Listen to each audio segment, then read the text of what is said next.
여러분, 가끔 그런 생각 안 드세요? 단 몇 마디의 말이 세상을 통째로 바꿀 수도 있겠다 하는 그런 생각이요. 특히 그게 전 세계가 지켜보는 무대에서 한 국가의 탄생을 선포하는 말이라면 더욱 대단하게 느껴지겠죠. 하지만 만약 그 말이 현실을 바꾸지 못하고 그냥 공중에 흩어져 버린다면 우리는 거기서 무엇을 봐야 할까요? 자, 오늘 바로 그 이야기를 한번 깊게 파고들어 볼까 합니다. 오늘 우리가 함께 살펴볼 내용은요, 바로 르몽드 디플로마티크 한국어판에 실린 성지훈 기자님의 기사입니다. 이 기사가 바로 그 말에 대한 이야기거든요. 한 외교적 선언이 남긴 파장, 그리고 그 뒤에 숨겨진 아주 복잡한 현실을 정말 날카롭게 파헤치고 있습니다. 자, 그럼 장면을 한번 상상해 보시죠. 세계 외교의 심정부, 바로 뉴욕에 있는 유엔 총회 연설 무대입니다. 전 세계의 눈과 귀가 쏠린 바로 그 순간 정말 역사에 기록될 만한 한마디가 터져 나옵니다. 그 말의 주인공은 바로 프랑스 대통령 에마뉴엘 마크롱이었습니다. 서방의 핵심 강대국 중 하나인 프랑스가 팔레스타인을 국가로 공식 인정하겠다 이렇게 선언한 거죠. 이 순간 정말 전 세계 외교화가 숨을 죽이고 지켜봤을 겁니다. 이건 그냥 단순한 발언이 아니었어요. 그 이상의 의미를 갖는 것처럼 보였죠. 와, 이거 수십 년 동안 꽁꽁 얽혀있던 중동 문제의 실타래가 드디어 풀리는 건가? 뭔가 결정적인 돌파구가 열리는 거 아니냐, 이런 기대감이 확 퍼져나갔습니다. 그런데 말이죠. 여기서 가장 중요한 질문을 던져봐야 합니다. 과연 이토록 강력하고 상징적인 말이 실제 현실에서 그 땅 위에서 무언가를 정말로 바꿨을까요?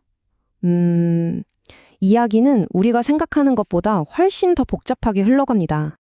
바로 이 지점에서 사회학자 에바 일루주의 날카로운 분석이 등장합니다. 그녀는 이 선언을 딱 한마디로 정의하는데요. 바로 공허한 언어행위다 라고 말이죠. 공허한 언어행위라? 이게 도대체 무슨 뜻일까요? 일루주의 분석을 좀 더 자세히 들여다보면 이렇습니다. 마크롱의 선언이 의미 있는 외교적 제스처였다는 점, 그건 분명히 인정해요. 하지만 궁극적으로는 현실을 바꾸는데 실패했다. 그러니까 속은 텅 비어있는 말뿐인 행동이었다고 아주 예리하게 지적하는 거죠. 이 분석을 이해하려면 수행적 언어라는 개념을 알아야 하는데요. 이게 좀 재밌어요. 뭐냐면 어떤 말은 그냥 상황을 묘사하는 데서 그치는 게 아니라 그 말을 하는 것 자체로 현실을 만들어버린다는 거예요. 가장 쉬운 예가 결혼식이죠. 주례가 두 사람을 부부로 선포합니다 하는 순간 그 말 때문에 두 사람은 진짜 법적인 부부가 되잖아요. 바로 그런 힘을 가진 말을 뜻합니다. 이제 그럼 다시 마크롱의 선언으로 돌아와 볼까요? 여기서 진짜 흥미로운 지점이 나옵니다. 이 선언, 가만 보면 수행적 언어가 성공하기 위한 형식적인 조건은 다 갖췄어요. 보세요. 발언자는 국가 원수죠. 장소는 세계의 무대인 유엔이죠. 청중은 국제사회 전체고요. 와, 이보다 완벽할 순 없잖아요. 그런데 결과는 어땠죠? 팔레스타인은 국가가 되지 않았습니다. 도대체 왜 그랬을까요? 그 이유를 보여주는 첫 번째 증거가 정말 바로 나타납니다. 마크롱이 선언한 지 딱 일주일 뒤에요. 미국이 새로운 중동 평화안을 발표합니다. 근데 여기서 중요한 건 그 과정에서 프랑스를 포함한 유럽 전체가 그냥 완전히 빠져버렸다는 거예요. 마크롱의 그 멋진 선언이 실제 협상 테이블에선 아무런 힘도 발휘하지 못했다는 아주 뼈아픈 증거죠. 자, 그럼 이제 분석을 한 단계 더 깊게 들어가 보죠. 말이 현실을 만들지 못했다면, 그럼 혹시 현실 자체에 문제가 있었던 건 아닐까요? 다시 말해서 애초에 국가가 되기 위한 기본적인 조건들이 갖추어져 있었는지를 따져봐야 한다는 겁니다. 에바 일루즈는 바로 여기서 근본적인 원인을 찾습니다. 국제법적으로 국가라고 인정받으려면 몇 가지 조건이 필요한데 지금 팔레스타인의 현실은 솔직히 말해서 어느 것 하나 쉽지가 않다는 거예요. 500만 명에 달하는 난민 문제 때문에 특정 인구를 규정하기도 어렵고 영토는 뚝뚝 끊어져 있죠. 게다가 정부는 자치정부와 하마스로 나뉘어서 사실상 제대로 기능하지 못하고 있고요. 결국 선언이라는 말이 굳건히 서 있어야 할 현실이라는 땅 자체가 너무 약했던 거죠. 그리고 이 숫자 20, 이게 뭘 의미하는지 아세요?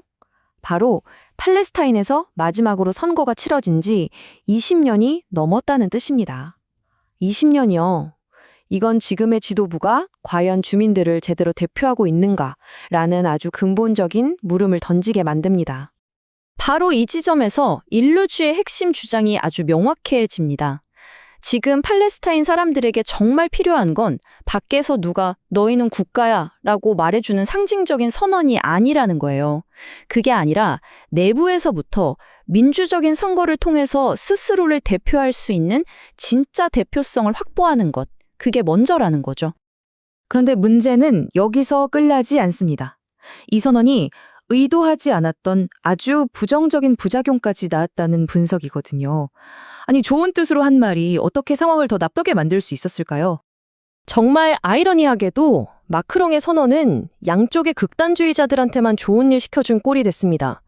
이스라엘 극우 세력은 거봐, 저쪽이 국가를 선포하려 하잖아. 그러니 우리가 서한 지구를 합병해야 해 라는 명분으로 삼았고요.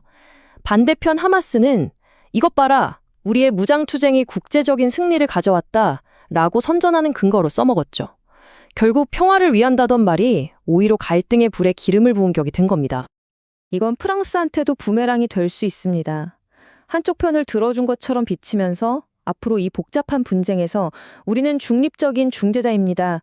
라고 말하기가 훨씬 더 어려워질 수 있다는 거죠. 외교적으로 스스로의 입지를 좁힌 셈입니다. 그리고 이 파장은 프랑스 바깥에서만 머물지 않았어요. 프랑스 사회 내부로까지 번졌습니다. 기존에 있던 사회적 분열이 더 깊어졌고 특히 프랑스에 살고 있는 유대인 공동체의 불안감을 엄청나게 키웠다는 겁니다. 가뜩이나 심각해지던 반유대주의 분위기에 기름을 부었다는 비판까지 나왔죠. 자, 그럼 도대체 어떻게 해야 할까요? 말뿐인 선언이 아니라 진짜 변화를 만들려면 무엇이 필요할까요? 마지막으로 이 분석이 제시하는 길을 한번 따라가 보겠습니다. 인류주의 결론은 아주 명확하고 단호합니다. 아무리 의도가 좋고 말이 그럴싸해도 그것만으로는 이렇게까지 복잡하고 뿌리 깊게 얽힌 갈등은 절대 해결할 수 없다는 겁니다. 어쩌면 이게 오늘 이야기에서 우리가 얻어야 할 가장 중요한 교훈일지도 모릅니다. 그럼 진짜 변화, 아까 말했던 그 수행적 효과를 내려면 뭐가 필요할까요? 첫째, 말을 했으면 행동으로 보여줘야 합니다. 구체적인 정책이 뒷받침되어야 하고요. 둘째, 누구 하나만 나설 게 아니라 미국, 유럽, 그리고 사우디아라비아 같은 주반 아랍 국가들이 다 같이 한 목소리로 중재에 나서야 합니다. 그리고 마지막으로 밖으로만 외칠 게 아니라 프랑스 내부의 분열과 반유대주의 같은 문제를 치유하려는 진정한 노력이 함께 가야만 한다는 겁니다. 결국 우리는 처음의 질문으로 다시 돌아오게 되네요. 도대체 말은 언제 세상을 바꾸는 강력한 힘이 되고 또 언제 그저 텅 빈 공간에 흩어지는 공허한 메아리로 남게 될까요? 어쩌면 마크롱 대통령의 이 선언은 그 둘의 차이가 무엇인지를 우리에게 아주 극명하게 보여주는 하나의 사례로 기억될 것 같습니다.